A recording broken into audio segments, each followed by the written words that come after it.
Welcome to the Tank podcast. In this episode, Thuận reads from her book Chinatown in Vietnamese, with Trà My Hickin reading in English.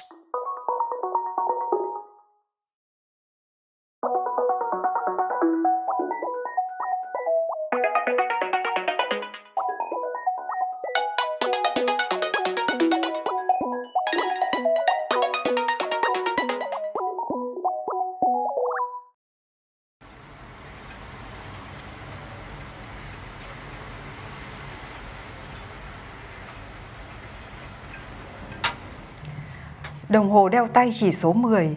Thằng Vĩnh nhỏm dậy kêu mỏi. Nó ngủ trong tàu điện ngầm, đầu ngả vào vai tôi. Tàu đến một ga nhỏ thì dừng lại. 15 phút rồi vẫn không nhúc nhích. Người ta phát hiện một túi du lịch vô chủ. Người ta nghi âm mưu đánh bom một cái ga hiu hắt thế này chứa một âm mưu khác nguy hiểm hơn nhiều. Tôi không biết nên ngồi đợi xem âm mưu ấy nguy hiểm đến mức nào, hay ra ngoài bắt một cái xe buýt mà đi tiếp. Thằng Vĩnh lại ngả đầu vào vai tôi ngủ. 12 tuổi nó cao bằng Thụy lúc 16 tuổi. Buổi trưa nó ăn căng tin ở trường, một đĩa khoai tây nghiền, một khoanh thịt bò rán, 2 lát jambon, 2 lát phó mát, sữa chua, kem, bánh ngọt. Buổi trưa Thụy ăn cơm ở nhà, Thụy đi học về là lao vào bếp nấu cơm. 3 anh em, 2 bơ gạo, nửa mớ rau muống, 6 con tôm. My watch reads 10 o'clock. Ving stretches and moans that he's stiff. He's been sleeping on the metro. His head on my shoulder. The train has stopped at some minor station.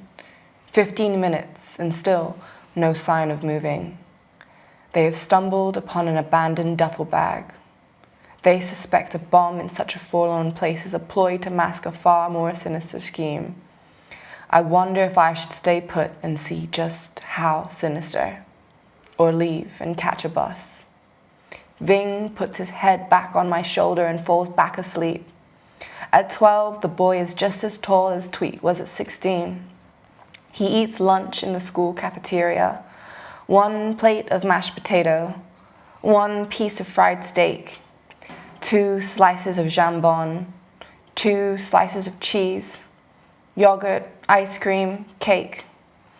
Thuận ate lunch at home. Home from school, he would go straight to the kitchen to prepare lunch. 2 cups of rice, half a bunch of morning glory, 6 brown shrimps for the 3 of them. Thằng Vĩnh cao bằng Thụy, năm 16 tuổi. Tóc nó cũng cắt cao như tóc Thụy, mắt nó cũng xếch như mắt Thụy. Trong lớp bạn bè gọi nó là thằng Trung Hoa. Ra đường người ta gọi nó là thằng Trung Hoa. Ở quận 13 người ta nói với nó bằng tiếng Quảng Đông. Cả trường gọi Thụy là thằng Tàu, thằng con cháu Đặng Tiểu Bình, thằng tay sai Bắc Kinh. Cả phố gặp Thụy đều hỏi thế nào, bao giờ về nước. Giường tủ bàn ghế bán hết chưa. Thầy hiệu trưởng được mời lên công an khu vực. Học trò Âu Phương Thụy cần được theo dõi sát. Học trò Âu Phương Thụy gia đình xin được ở lại Việt Nam sinh sống. Chính phủ đang xem xét. Chính phủ chưa quyết định gì nhưng cần theo dõi sát. Đại hội Đảng vừa có công hàm Bắc Kinh là kẻ thù số 1 của nhân dân Việt Nam. Học trò Âu Phương Thụy cần được theo dõi sát. Có thể chưa có biểu hiện gì nhưng nhiệm vụ của chúng ta là theo dõi sát.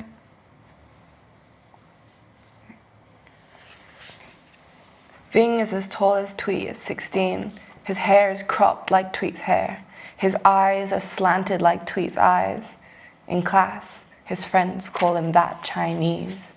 In the streets, people call him that Chinese. In the 13th arrondissement, they address him in Cantonese.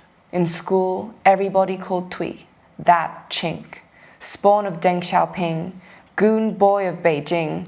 In the neighborhood, everybody would see him and ask, "Hey, when are you going back to your country? Have you sold all your furniture yet?" The headmaster was summoned by the local police. Student O Feng Thuy should be watched closely. Student O Feng Thuy's family have expressed their wish to stay in Vietnam. The higher-ups are still deliberating. The higher-ups have not yet made up their mind. But it is our duty to ensure that he is watched closely. The party Congress has decreed that Beijing is enemy number 1 of the Vietnamese people. Student O Feng Thuy should be watched closely. The family might have not shown any signs yet, but it is our duty that he is watched closely. Từ ban giám hiệu về, cô giáo chủ nhiệm họp cán bộ lớp. Hôm sau cả lớp nói với nhau thằng Thụy có vấn đề. Hôm sau nữa toàn trường xôn xao gia đình thằng Thụy bị công an chống gián điệp theo dõi. Gia đình thằng Thụy thường xuyên nhận tài liệu mật của Bắc Kinh. Trong lớp không ai chơi với Thụy, không thầy cô giáo nào gọi Thụy lên bảng. Trong trường mỗi khi Thụy đi qua, mọi người im lặng nhìn đi nơi khác. Giờ tập quân sự, Thụy được ngồi nhà. Thư gửi chiến sĩ đảo Trường Sa, Thụy được miễn viết. Năm cuối cấp học sinh cá biệt cũng được chiếu cố kết nạp đoàn. Nhưng Thụy thì không, người ta không đả động gì đến Thụy. Người ta làm như không biết Thụy là ai. Người ta làm như không có Thụy trong lớp. 16 tuổi, Thụy cao bằng thằng Vĩnh bây giờ. Tóc Thụy cắt cao, mắt Thụy xếch. Trong xe ô tô, Thụy ngả đầu vào vai tôi ngủ. Thụy kể Thụy sinh ở Yên Khê. Chúng tôi sinh cùng năm. Thụy trước tôi 3 tháng 2 ngày. After meeting with the police, the headmaster summoned a staff meeting. After meeting with the staff, the form teacher summoned a student council meeting. The next day, a murmur went through the whole class. That boy Thuy is a problem. The next day, a rumor went through the whole school. That boy Thuy's family is on the counter-espionage police's watch list. That boy Thuy's family receives secret documents from Beijing all the time. In class, no one talked to him. No teacher called him to the blackboard. The other students looked away when he walked by. He was left out of military classes. He was exempted from writing letters of solidarity to the servicemen in the Spratly Islands. In the final year of high school, even the worst behaved students were admitted to the Communist Youth Union. Not Thuy. They didn't even mention him. They acted like they'd never heard of any Thuy. They acted like there was no Thuy in the class. At 16, he was as tall as Ving is now. His hair was cropped. His eyes were slanted. On the bus, he fell asleep with his head on my shoulder. He told me he was born in Yin-ke. We were born in the same year. Thuy, 3 months and 2 days before me. The next day, a murmur went through the whole class that I had fallen for Thuy. The next day, a rumor went through the whole school that I was bewitched by that Beijing goon. The headmaster summoned my parents. The form teacher wanted a private word with me. The math teacher wanted a private word with me. The literature teacher wanted a private word with me. The English teacher wanted a private word with me. The secretary of the school youth union wanted a private word with me. You should focus on topping your class in the end of year exams.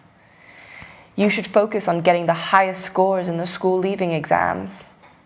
You should focus on bringing honor to our school in the university exams.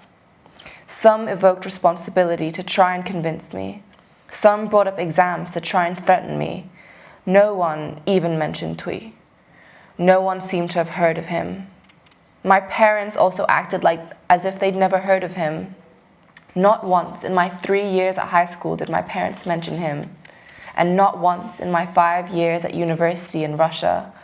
My father said, you should focus on getting your red diploma. My mother said, just get that red diploma and then you can do as you please. My parents both hoped I would forget Thuy. My parents have been hoping for the last 23 years that I would forget Thuy. To hear more podcasts from Tank, you can subscribe on all major podcast platforms or follow us on SoundCloud. The theme music for this podcast is by Himera.